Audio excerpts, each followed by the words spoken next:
அஸ்ஸலாமு அலைக்கும். இன்னைக்கு ராபியா குக்கிங்கில் என்ன செய்ய போகிறோம் அப்படின்னு பார்த்தீங்கன்னா, முட்டையில் ஒரு குழம்பு தாங்க செய்ய போகிறேன். நிறைய முட்டை குழம்பு பார்த்துருப்பீங்க.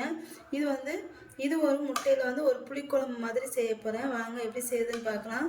ஃபஸ்ட்டு நான் முட்டையை இந்த மாதிரி கட் பண்ணி எடுத்துக்கிறேன். இந்த மாதிரி ரவுண்டாக கட் பண்ணி எடுத்துக்கோங்க.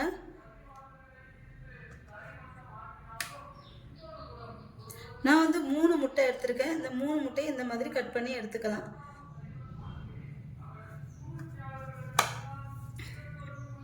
இப்போ இந்த முட்டை எல்லாத்தையும் கட் பண்ணியாச்சு. இப்போ இதில் லைட்டாக உப்பு தூவிக்கிறேன்.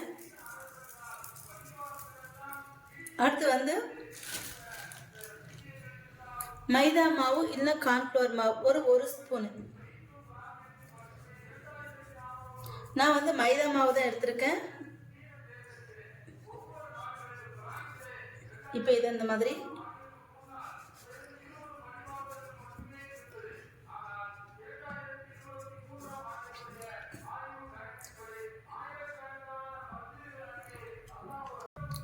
இப்போ இதில் லைட்டாக தண்ணி தொளிச்சுக்கிறேன். மைதா மாவு ஒரு 2 ஸ்பூன் போடுங்க போதும். தொளிச்சிட்டு நல்லா இந்த மாதிரி இது இந்த முட்டைக்கரு வெளியே வராத மாதிரி இந்த மாதிரி பண்ணி எடுத்துக்கணும்.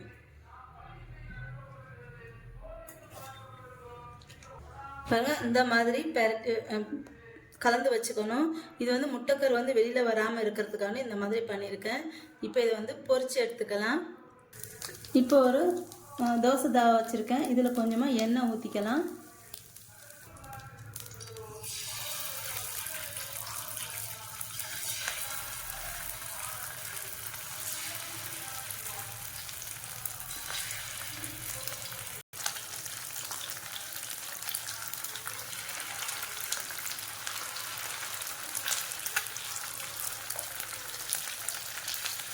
இப்போ இந்த முட்டையெல்லாம் இப்படி திருப்பி விட்டுக்கலாம்.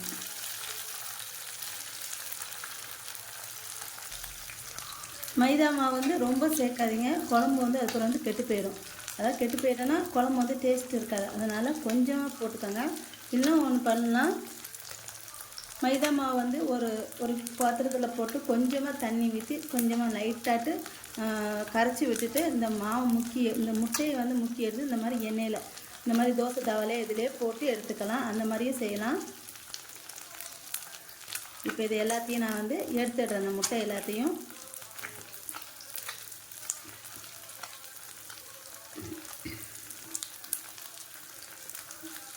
இது ஒட்டவே செய்யாது. இந்த மாதிரி நல்லா ஈஸியாக தான் இருக்கும்.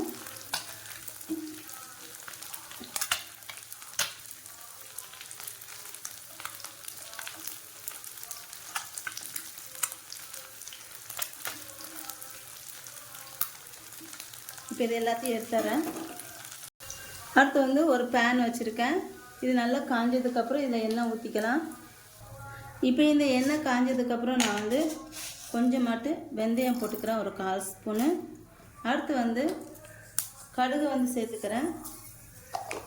அடுத்து கொஞ்சமாக கருவேப்பிலை சேர்த்துக்கிறேன். சேர்த்துட்டு இதில் நான் ஒரு வெங்காயம், மீடியம் சைஸ் வெங்காயம், ஒரு வெங்காயம் இல்லைன்னா பொடி உள்ளி சேர்த்துக்காங்க. பொடி உள்ளி சேர்த்தாலும் நல்லா இருக்கும்.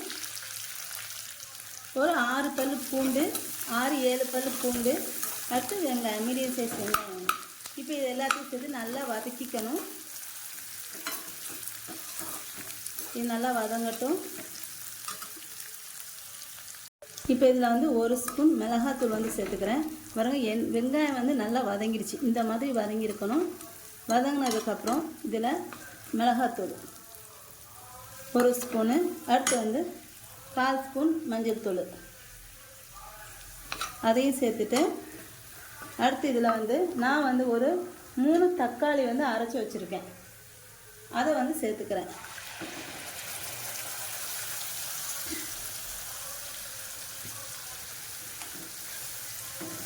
இப்போ இதில் கொஞ்சமாக 1 கிளாஸ் தண்ணி ஊற்றிக்கிறேன். இப்போ இது நல்லா பச்சை வாசனை போக கொதிக்கணும். நான் இப்போது தேவையான அளவு உப்பு சேர்த்துக்கிறேன்.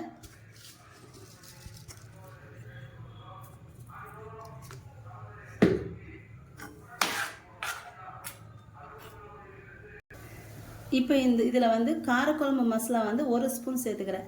காரக்குழம்பு மசாலா இல்லைன்னா ஒரு அரை ஸ்பூன் சீரகத்தூள் மட்டும் சேர்த்துக்கோங்க.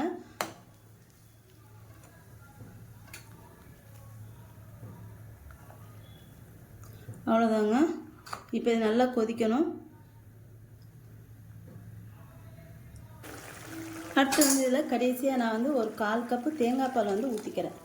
தேங்காய் பால் வந்து ஆப்ஷனல் தான், நீங்கள் வேணால் ஊற்றிக்கோங்க, இல்லைன்னா வேண்டாம்.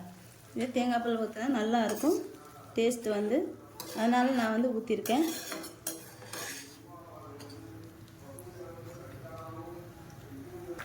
இந்த குழம்பு வந்து நல்லா திக்காகணும் கொஞ்சம், இது வந்து கொதிக்க விட்டுக்கலாம். அதான் குழம்பு வந்து நல்லா கொதிச்சிடுச்சு. இப்போ இதில் வந்து முட்டையை வந்து சேர்த்துக்கலாம். பச்சை வாசனைலாம் போய் நல்லா குழம்பு ரெடி ஆயிடுச்சு. இப்போ முட்டை சேர்த்துக்கலாம்.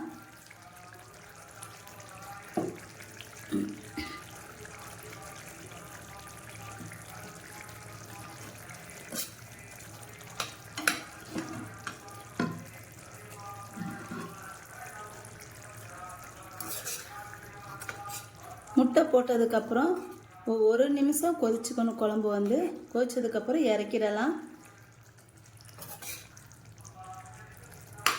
இந்த மாதிரி நீங்கள் முட்டை குழம்பு செஞ்சு பாருங்கள், ரொம்ப டேஸ்ட்டாக நல்லாயிருக்கும். புளிக்குழம்பு இது வந்து, அதாவது காரக்குழம்பு. இப்போ கடைசியாக முட்டை குழம்பு மல்லித்தலை தூவி குழம்பு வந்து இறக்கிடுறேன். நான் வந்து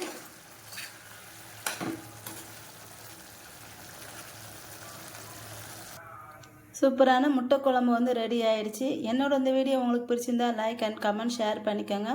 என்னோட சேனலை மறக்காமல் சப்ஸ்கிரைப் பண்ணிக்கோங்க.